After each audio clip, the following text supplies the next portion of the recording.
तो friends, cell membrane के बाद हम लोग साइटोप्लाज्म पे आते हैं। साइटोप्लाज्म के बारे में मैं पहले ही बता चुका हूं कि मेम्ब्रेन का भर्ड स्पेस होता है, इसे हम लोग साइटोप्लाज्म कहते हैं। साइटोप्लाज्म के बेसिक दो कंपोनेंट होते हैं, एक न्यूक्लियर कंपोनेंट और एक extra nuclear component. Nuclear component की अगर बात करें तो न्यूक्लियर मेम्ब्रेन और न्यूक्लियोप्लाज्म दो बेसिक स्ट्रक्चर हैं। अगर इसका मैं एक इमेज बनाऊं तो न्यूक्लियर मेम्ब्रेन बाइलेयर्ड होते हैं और न्यूक्लियोप्लाज्म इस न्यूक्लियर मेम्ब्रेन बाउंड स्पेस को न्यूक्लियोप्लाज्म कहते हैं। न्यूक्लियोप्लाज्म में हमारा जो है वो क्रोमोजोम रहता है, जिसे हम लोग क्रोमेटिन भी कहते हैं।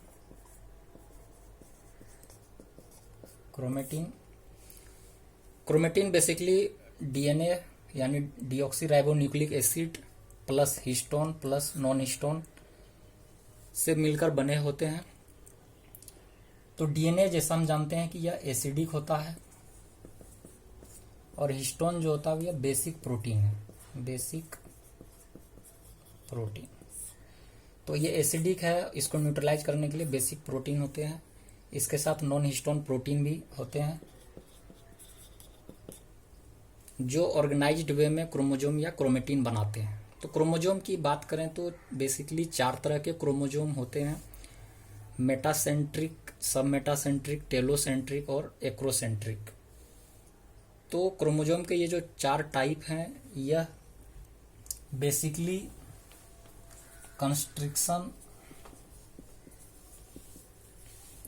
कंस्ट्रिक्शन बेस्ड डिवीजन है। तो ये कंस्ट्रिक्शन क्या है? तो अगर एक क्रोमोजोम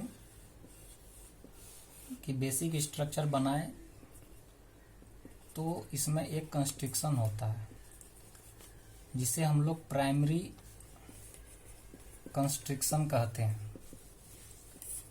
तो प्राइमरी कंस्ट्रिक्शन को हम लोग सेंट्रोमियर भी कहते हैं, सेंट्रोमियर। तो यह सेंट्रोमियर की पोजीशन है जो क्रोमोजोम को डिफरेंट टाइप्स में बांटती है। जैसे मेटासेंट्रिक में यह मिडिल में होती है, जिसके कारण 2 आर्म की लेंथ जो होती है वो इक्वल होती है। सब metacentric slightly away from middle होती है, जिसके कारण एक आर्म शॉर्ट और एक आर्म लॉन्ग हो जाता है, जिसे हम लोग सब मेटासेंट्रिक कहते हैं। इसमें सेंट्रोमियर की position slightly away from middle होती है। एक्रोसेंट्रिक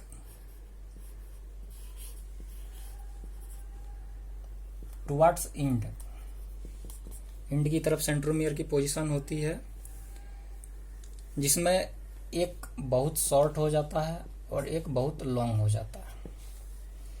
तो सब मेटासेंट्रिक और टेलोसेंट्रिक, तो सब मेटासेंट्रिक और टेलोसेंट्रिक में सबसे बेसिक डिवीजन क्या है कि मेटासेंट्रिक में मिडिल होता है, मिडिल से थोड़ा सा ऊपर होता है, जिसमें शॉर्ट और लॉन्ग होता है। शॉर्ट और लॉन्ग आर्म की टिपिकल प्रेजेंटेशन जो है वो टेलोसेंट्रिक में होती है। एक्रोसेंट्रिक मतलब टीप।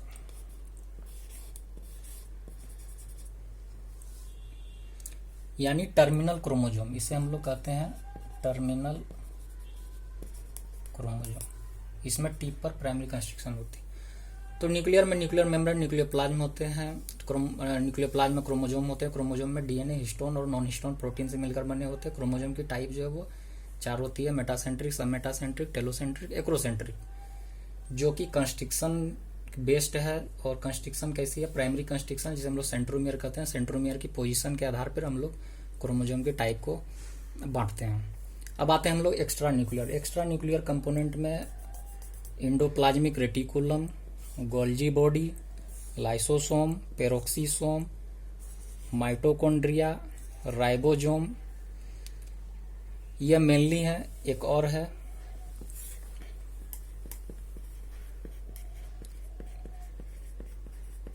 साइटोस्केलेटन। ठीक है। तो एंडोप्लाज्मिक रेटिकुलम जो होते हैं बेसिकली वो 2 तरह के होते हैं, स्मूथ और रफ। तो स्मूथ को स्मूथ क्यों कहते हैं? क्योंकि इसमें राइबोसोम नहीं होता है और इसका बेसिक फंक्शन है लिपिड सिंथेसिस और कैल्शियम स्टोरेज। तो कैल्शियम स्टोरेज का क्या हेल्प होता है? तो मसल कॉन्ट्रैक्शन। तो हम लोग स्केलेटल मसल, इसको और लिख देते हैं। तो स्केलेटल मसल कॉन्ट्रैक्शन के लिए के मैकेनिज्म में जो कैल्शियम स्टोरेज होती है वो स्मूथ इंडोप्लाज्मिक रेटिकुलम में होती है। रफ इंडोप्लाज्मिक रेटिकुलम में राइबोसोम प्रेजेंट होते हैं जिसका बेसिक काम है प्रोटीन सिंथेसिस। गोल्जी बॉडी की बात करें तो इसमें दो फेस होते हैं, सीस फेस और ट्रांस फेस। सीस फेस जो होते हैं वो न्यूक्लियस की तरफ होते हैं, ट्रांस फेस जो होते हैं वो न्यूक्लियस से दूर होते हैं और इसका बेसिक फंक्शन है ग्लाइकोप्रोटीन और ग्लाइकोलिपिड की फॉर्मेशन होती है। लाइसोसोम की बात करें तो यह बेसिकली हाइड्रोलिटिक एंजाइम्स का ये एक कलेक्शन है, ऐसा ऑर्गेनेल है जिसमें हाइड्रोलिटिक एंजाइम्स होते हैं जो एसिडिक पीएच पे काम करते हैं। और काम क्या है इसका बेसिक? तो carbohydrate, protein, lipid, nuclear material, ये सबको ये डाइजेस्ट करने का काम करते हैं। पेरोक्सिसोम की बात करें तो पेरोक्सिसोम का बेसिक काम है beta 2 oxidation of fatty acid. तो फैटी एसिड की बीटा 2 ऑक्सीडेशन जो होती है वो पेरोक्सिसोम में होती है, जो कि H2O2 हाइड्रोजन पेरोक्साइड बेस्ड होती है। माइटोकॉन्ड्रिया के बारे में जानते हैं। माइटोकॉन्ड्रिया बेसिकली जो है वो पावर हाउस ऑफ सेल होता है और इसका बेसिक काम क्या है? ATP production.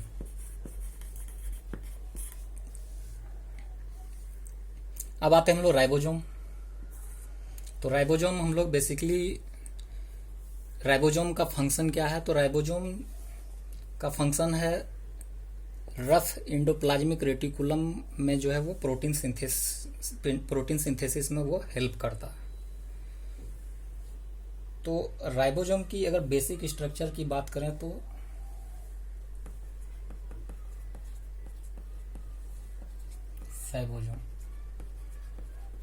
Ribosome basically RNA और प्रोटीन से मिलकर बना होता है, ठीक है।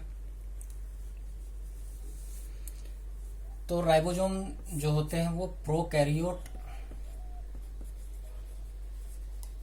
और यूकैरियोट, प्रोकैरियोट और यूकैरियोट में राइबोसोम जो होते हैं वो अलग अलग होते हैं। तो प्रोकैरियोट में जो होते हैं वो 70S होते हैं और यूकैरियोट में जो होते हैं वो 80S होते हैं। तो S टर्म जो है यह है सेवेदबर्ग कॉफिशिएंट। तो सेवेदबर्ग कॉफिशिएंट क्या है? तो सेवेदबर्ग कॉफिशिएंट जो है वो सेडिमेंटेशन कॉफिशिएंट है। क्या है ये? सेडिमेंटेशन कॉफिशिएंट, जो बताता है कि डेंसिटी एंड साइज। तो density and size of A molecule को ये डिफाइन करता है सेडिमेंटेशन कॉफिशिएंट, जिसे हम लोग सेवेदबर्ग कॉफिशिएंट कहते हैं, जिसके आधार पर हम लोग प्रोकैरियोट और यूकैरियोट के राइबोसोम को हम लोग डिवाइड करते हैं। और प्रोकैरियोट में 70S होता है और यूकैरियोट में जो होता है वो 80S होता है। इसके बाद अगर हम लोग बात करें साइटोस्केलेटन की, तो साइटोस्केलेटन की जहां तक बात करें तो साइटोस्केलेटन में